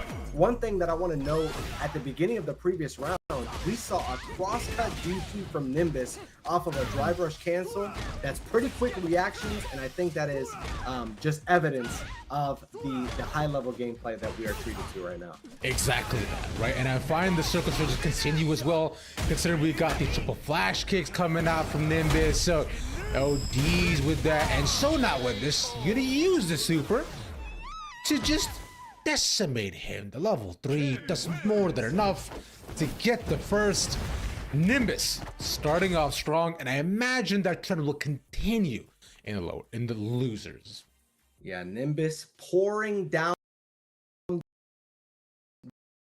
plan that right up close and personal, and that situation in the corner where you bait the tech, you throw, and that free line. You get the normal in there, you get a huge punish counter combo, and what we saw in that previous round, once you got level 3 on the board, I mean, it's game over. Yeah, it was GG. Exactly what we witnessed, but we'll see if that trend continues. Ooh, okay, gets the grab right after 3 medals built up in quick succession for Hokuto. Not a bad situation to be in here as well either, but Nimbus right now in some trouble. Each the mid, the range is outdoing him a bit though. Beautiful perfect parry. And now for Hokuto with that punish too. Lands him in such a rough position for Nimbus. This should just be it though. Look at the reversal. Really well done. Yeah, that drive impact calling out the Dragon Lash. That is matchup understanding. That is Hokuto really making an adjustment here. We already see the 4 medals on the side of Manon. Ooh. If you can get those established early on, I mean, you're gonna be in good spirits. You're laughing. Yeah, you're having a wonderful day. You're Manon. You have 4 medals, and you're a round up. Yo, life now. And that hurts. Ooh, beautiful perfect parry. The perfect parry is going to be the turntables for Nimbus, and the corner situation. This is really scary, but we do see Hokuto able to maintain the ground. Oh, you text! And you're going to eat a level 3 for good measure. You're not quite dead, and we've got level 3 on the side of Hokuto. Do we see it on Wake Up? Do we see a level 1 perhaps? What do we see? Ooh, you tried to jump, and you got kicked right in the face between the eyebrows. Yeah, that's gonna hurt, considering that was a immediate response. I thought he might have gone for the gym drive, but instead the high instead works out well. And it's a level 3 we're talking about last shot as well, Bruno, but used off rip in the beginning with 5 medals here as well. Ready and set up. The health lead is going to look real nice. Yeah, that is going to put Hokuto in a really great situation. And you're able to deal with some of this pressure in the corner because you've got the life gauge advantage. The cross cut is going to be a good situation. We don't see the back throw attempt from Nimbus, and now you've got to deal with this pressure. Now the Hokuto more than a bar as well built up to. Ooh, I like this. With punish attempts, you got the anti-air there, and you could spend all that bar. You have level 1. That is certainly going to be the... Does it kill? He was able to build a level 2 optimization. More than enough built up instead of 2, especially off the grab whiff that they were talking about, right? A bit too far for Hokuto to be able to punish Nimbus, because one more grab would have been able to do the trick, but unfortunately, the range not extending that far and landing him in a really rough position where we said it before the beginning of the game. It was going to be Nimbus to find those punishes, those counters so often. Any opening taken and given to him might cost your life, and it does here expeditiously as he's 2-0 up and looking to move back on the winner side. I do love that optimization from Nimbus. You talk about getting those big openings, and Nimbus, so familiar with the character, so comfortable. People know what the Ken routes look like in terms of combos, and able to spend all the bar in order to get the level 2 and the round. Oh, but the errant, it doesn't auto-correct the DP, and that leads to a huge opening from the side of Hokuto. No command throw. Doesn't find it, right? But I don't know, thinking from here though, it's like, just use the OD option this time though, putting up in the bounce house. Nimbus eating so much damage off rip, and it's rounds like these where like a Hokuto, and I think, God damn it, you look incredible. But then I have a feeling, an inkling even, that this might not last. I mean, we have seen the swings before. As I mentioned, that Nimbus just backdashing all the way into the corner, goes into the back throw, able to get the anti-air. But Nimbus eating so much damage, looking like a card-carrying Chipotle black card. All that damage indeed eating the level 1 to be able to get out of the corner. But from here though, again, the small whiff. And to finish it off, the level 1 again taken by Nimbus. I think he's finished off Finished off Hokuto like that, what, like twice now, I think? At this point. So, What I do love is the optimization going into the level 1 instead of spending the 2 bars, because I mean he knew exactly how much damage he needed in order to get the W, and with that restraint, he's able to go into this scenario here with one combo building up level 3 and potentially killing Hokuto. and it may as well here too, considering that level 5 built up. One more hit like that and a couple more chips. Nimbus now on burnout. Right, one more nice overhead. The stun is incredible. This could just be it. Hokuto to take it. All right, the level 3 is spent. I mean, that will certainly be enough damage. 5 medals on board. Nimbus was already near the near death there. So you gotta wonder, Nimbus, like if he's kicking himself for going into burnout in that situation. Nimbus wanted to spend a bar in order to force another guess. Am I going to go low? Am I going to go high? Am I going to go for the overhead? But the overextension, being so eager, being so like desiring more than anything to get the opening, and you paid the price for it. And that was the reason why Hokuto was able to get on the board there. Exactly, right. And we saw right from jump streets as well too. We were saying how from the first round he already had 4 medals built up too, which is such an insane situation to be in, right? If you're looking at Nimbus, but seems like he doesn't want that to happen one more time. Also very aggressive early, partially anything that Hokuto may have to offer. And right from here, right, jumps to the corner. Unfortunate, but still fine. Oh. And able to get the low forward on wake up, get the side switch scenario, a safe jump, but the throw escape does get Hokuto another sign at life. Here, Hokuto is certainly wanting to get in, certainly wanting to drive rush cancel, get the hip grab, get another medal on the board, but conserve that. Oh, a huge swing, attempting to go for the command grab, but Nimbus had the game or the round winning combo, and an unforced error leads to Nimbus needing the overhead to get the round. Scary sight if you're Nimbus. Yeah, rough going so far. And right now for Nimbus, you're thinking, you are playing on a nice edge for a lot of these two, but leaves himself open. Level 2 pushed out from Hokuto. Yeah, we haven't seen a lot of the wake up supers from Hokuto, but at this point in the bracket, you've got 1 life to live. You got 1 round. Nimbus is on set point. You got to put it all in red. Oh, the errant DP leads to big damage. Another medal. Oh, perfect parry. Do we spend it all? Level 3 doesn't kill, but gets him in a good position. I honestly, if I'm Nimbus, I would probably spend it all, especially now that you're in burnout too. Looking for any chance that you possibly have, and Hokuto knows as well too. The ERA and burnout himself. The grab is clean and the smackdown is better. We've seen this movie before. We have been here in the past. Not 2 rounds ago did we see the exact same scenario play out. Nimbus unforced going into burnout and Hokuto being the beneficiary of that scenario. But here, Nimbus is still in prime position. 3 bars on the board. Certainly 2-3 interactions, 3 wins in neutral, and that's all it's going to take for Nimbus to move on to the grand final. Let's see if Hokuto can do anything about it. 5 medals on the board. Yeah, using the Jinrai low option as well too to try to see if you get the mix up on Nimbus, but so far it's like it hasn't actually worked out, but it's still enough to keep pressured up though in the level 3 here. Should do a disgusting amount of damage, but enough to put him back just around half, right?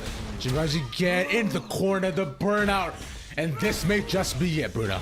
But given the fact that he doesn't have any super bar, he did spend a level 3. Oh, the huge anti-air. Oh my gosh, 1 scenario. You guessed wrong, 1 interaction, and that is going to be Hokuto's demise. Nimbus moving on to the grand final. We've got a banger in store for us. Hokuto with some excellent gameplay, excellent adjustments, but Nimbus is going to be taking the dub there and moving on to the grand final against Paladin, who, I mean, they faced each other on the upper side of the bracket previously. Let's see if Nimbus is going to be able to make those adjustments necessary in order to potentially reset this bracket.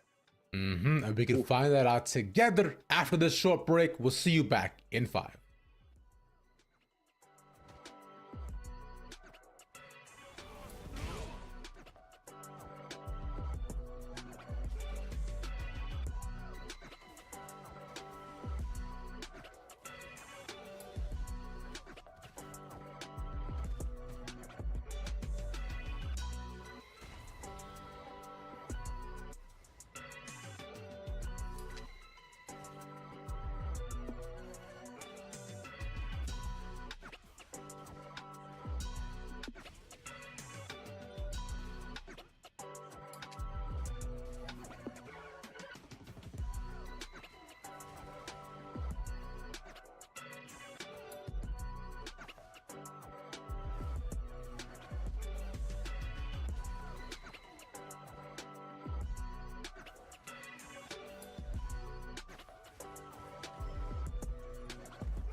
And Yo, then it's about there time. were two. Yo. The Wintermural.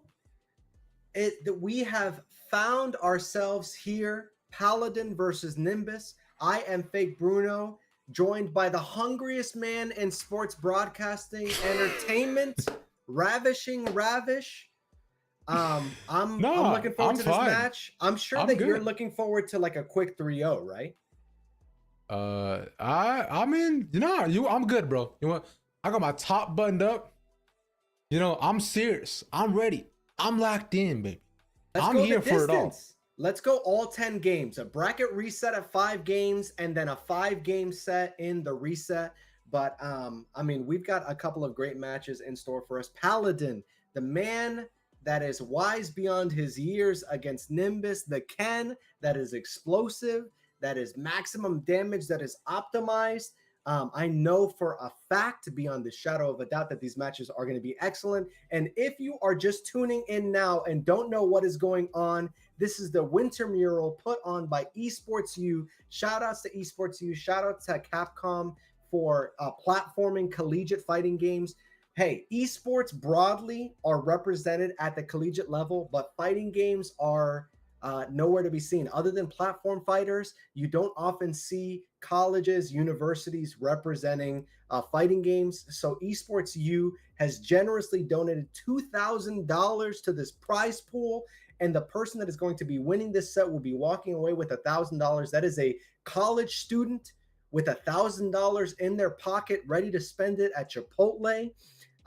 And like I said, I'm just really grateful that collegiate fighting games are growing, that the collegiate players are being represented at this space after such great performances at major tournaments. Collegiate is something that ought to be spotlighted, ought to be highlighted, and that is exactly what we're doing today over the course of this next match. Exactly that, my friend. And we can do that right here, right now, as we have our final game ready and set to go to look to move into, right? It's the run back from losers that we saw in our winners final as well not too long ago. Right, we're seeing Akuma versus Ken again, too. We're seeing Paladin versus Nimbus with the run back. It was a 3-1 last time. And to be fair, in the games that Paladin won, it did not look close. So I'm hoping and I'm seeing with our Nimbus, as we take it back again, same characters, no switches, let's get it. Yeah, Paladin is battle tested, is ready to go. A near perfect run throughout the tournament so far, only dropping 1 game to Nimbus in the previous set. As Nimbus gets the first big opening here, let's see if Nimbus can address the chip on his shoulder after taking the L from Paladin and reset this bracket. It's gonna be a long and tough road ahead, but it starts with getting around. Unfortunately, they may not be in the cards this time. A whiff throw is enough to at least stop the perfect KO and slow down Paladin, but for how much longer, man? Yeah, we're just eating that, aren't we? Yeah, it was like one of those situations where any hit was going to kill, and Paladin really mindful, really aware of the fact that ODDP was all he needed in order to get that. Oh my gosh, these guys are patient, just crouching there menacingly, waiting for one person to strike. Oh my goodness, the patience, the resolve, the resilience that's on the screen right now. I have seldom seen that level of gameplay, and these two are swanging. Yeah, this is nice. Yeah, both of them not just pressing buttons, but pressing buttons with intention. That's what we need to see. That's what I want to see. And Nimbus gets his come up. Yeah, I think that's a great observation. The focused intensity. So these guys are swinging, but at the opportune moments, really calculating each strike, acknowledging when each other wants to press, saying you go first, no you go first, no you go first, and then when someone swings, getting that huge punish counter opening. I love this gameplay. This is like the beauty of fighting games, is this meta game where it's like, who's gonna press first? And if someone does press and whiff, are you going to get the whiff punish and get the big damage that comes with it? I mean, we'll find out together, bro. This is going to be tough. Another perfect parry as well to switch things around. Nimbus has been really good about this, even though we saw it in the game against Manon not too long ago. He's got some clutch joints to change the momentum of the game, but here and now we land one back for Paladin. He fires the chest again. Nimbus though. Oh man, oh, it's tough. That now he's in burnout. He's got to be way more careful. He's up against the corner almost. Oh, baits him in. Yeah, the attempt on the overhead gets stuffed out by the level 3. Nimbus prepared, knowing that Paladin was ready to strike. And this is a huge situation because now the drive gauge situation is in Nimbus's favor. We don't have the level 3. Oh, able to get the opening, and that is going to be Nimbus on the board, going up 1-0 so far in the set. This is, I mean, if you are going to be on your revenge tour, if you're going to be building momentum towards a bracket reset and making Ravishing Ravish continue to go hungry, this is the perfect way to do so. And I want to issue a correction. The prize pool, this $2,000 has been provided by Capcom so generously, platforming collegiate fighting games, and Nimbus is a person that's saying, I want that $1,000. This Ken Masters is going to go the distance. Exactly, yeah. It's part of a very large funding given by Capcom as well for all collegiate as well too, which has been very cool to see the investment for Capcom in the future of collegiate esports and of course the FGC. So big ups to them. Nonetheless, for now though, Paladin sticking with the Akuma, doesn't want to go to the Ryu just yet. Unless though, for Nimbus, like we were saying, if we're going to start the comeback, it has to be now. The 1-0 start is beautiful, and look at this. Looking insanely strong, gets the counter, but now for Paladin, he has to find some way to get back in this game. He hasn't been able to land a singular hit. No counter punches, stuck in the corner. This looks really good for Nimbus. Never mind. I mean, you were right up until that point, and I think that Nimbus was playing it pretty well. In that he was just kind of waiting for Paladin to show what defensive options he was going to be going for. We saw the jump out of the corner as Nimbus is able to get the huge crouching medium punch into the drive rush cancel to net himself that round and build upon his success in the first game. But Paladin jumped out of the corner, and Nimbus was able to get the cross cut and force Paladin to pay that toll. An ODDP from Nimbus through the unsafe pressure. Nimbus is a man possessed right now, trying to get this $1,000. He wants it. He needs that 1G dropped into his bank account for that scholarship money to pay off his student loans, probably. Maybe get some pagoda. Maybe just bowling. Both I good like options. the bait. Okay, so that was a great feint from Paladin to force the drive rush attempt in. Paladin kind of reading Nimbus's notebook here. Yeah, but right now, though, it seems like the notes might be a little bit hazy. Like, considering what he had. Oh, the OD fireball was nice. Yeah, that is all that Paladin needed in order to get that round on the board, and Paladin is looking to tie things up. The adjustments has the download been completed? We shall see. The drive rush in gets Paladin the huge opening, not able to make the most of it. We're still kind of in the neutral situation here.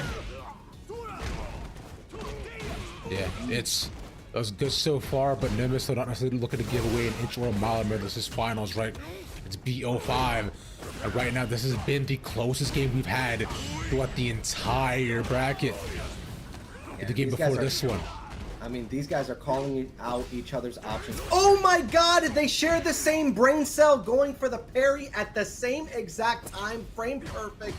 These guys are tapped into the matrix right now, and Paladin, oh, does he get hit with the level 3? No, he blocked, and that is going to be Paladin equalizing things 1-1. Nimbus with a huge swing on that level 3 attempt.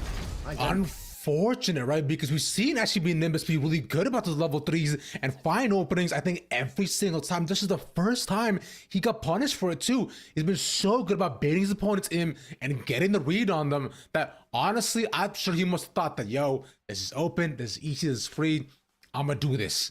And so here and now, you know, a good comeback. It's 1-1.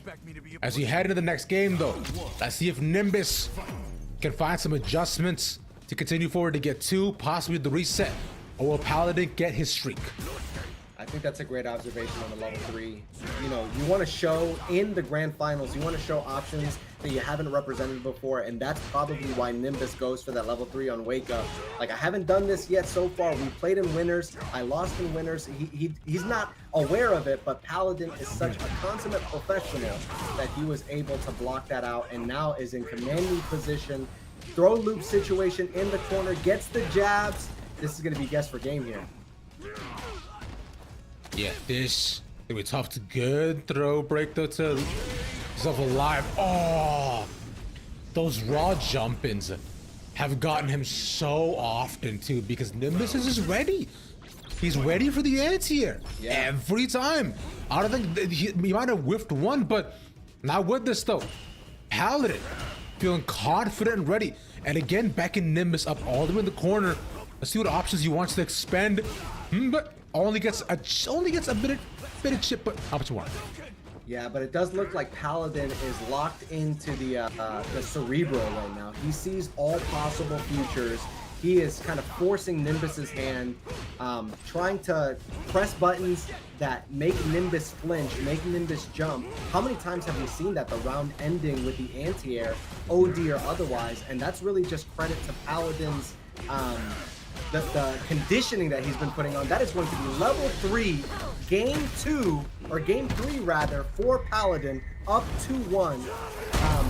You make such a great point about the fact that Paladin is ready for those anti-airs, but I think in addition to that, it's really about the way that he has shaped the game up until that point, where the round will end if he's able to land the anti-air. So he's going for the throw loop pressure in the corner, forcing Nimbus's hand to make a big swing like that, like a raw jump in or a drive rush in.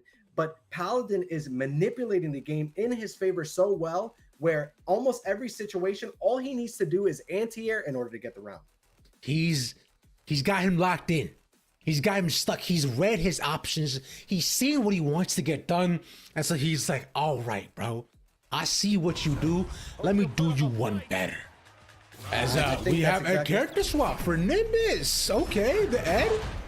I'm not sure if it's the character. Oh, as I mentioned that he gets the OG DP there. Oh, and he's DPing. He gets the extension on the DP, gets the Oki situation.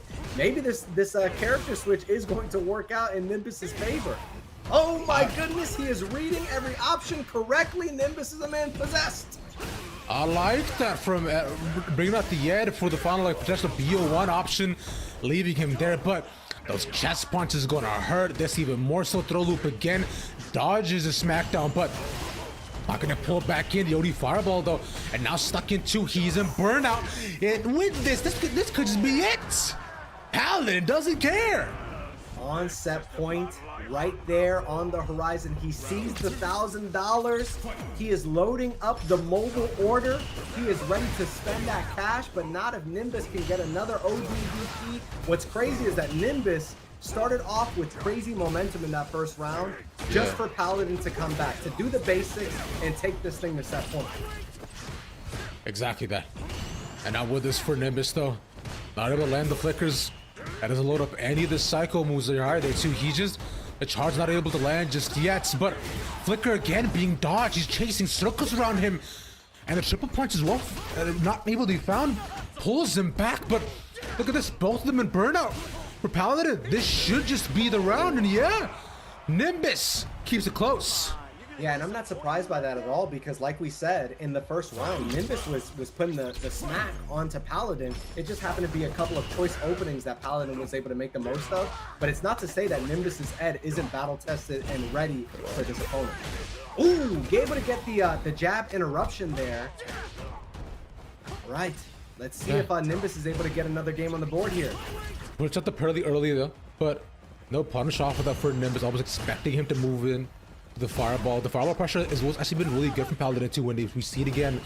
But considering how good Ed is closing the gap, but the drive rush, so almost anticipated that Nimbus would be left wide open, gets the grab off that as well. And now with this level 3 options available on both these sides. Yeah, we are so close to either Paladin winning the $1,000. Oh, that opening is certainly going to be all that Paladin needs. Paladin is going to be your Wintermural Championship getting a bid into CECC, getting that $1,000 from the $2,000 prize pool so generously given from Capcom. Paladin with the dominant play, only conceding 2 games in the entire bracket. Paladin is built different, and lunch is on him today. That's right. He's feeling good. He's looking good about it too. After going down in a pretty heavy weight in that first game, right? So it was a big comeback, 3 games to start, but the closest matches we've had, I find, so far through the entire bracket. So big shout out Paladin, Nimbus, and everybody else who entered the bracket today, Bruno. It was a lot of fun to watch these guys, right? It's a really good Street Fighter. And remember, we were saying the entire day, support your local, support collegiate, because these guys, many of them, are the future of the FGC. Man, I mean, exactly like you said, just excellent matches throughout. Shout outs to all the players. Shout outs to Esports U for platforming collegiate fighting games. Talk about it. We talked earlier in the broadcast that a lot of this stuff is word of mouth, getting the word out.